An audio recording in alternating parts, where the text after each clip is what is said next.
كلما ازداد عمر الواحد فينا، كلما أيقن أن هذه الحياة لا تستحق كل هذا التأثر والهم والغم والحزن.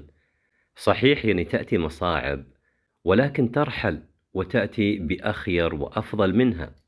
صحيح تموت ضحكات، ولكن تولد أخرى، ويذهب من يذهب ويأتي الله بأخير وأبرك منهم.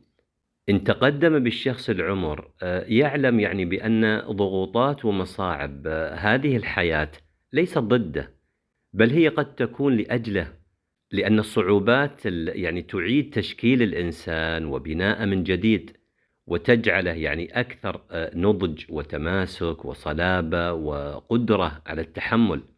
وهناك أمر أخير أيها الإخوة في النضج العمري، وهو في الحقيقة مريح ومرعب في آن واحد، وهو أن الشخص يصل إلى مرحلة أنه لا يبالي بمن يحارب ولا يعادي من يعاديه، ويصبح يفهم مواقف لم يكن يفهمها، ويرى أشياء لم يكن يراها من قبل، ويدرك أن هذه الحياة رحبة أكثر مما كان يظن، وفسيحة أكثر مما كان يتصور.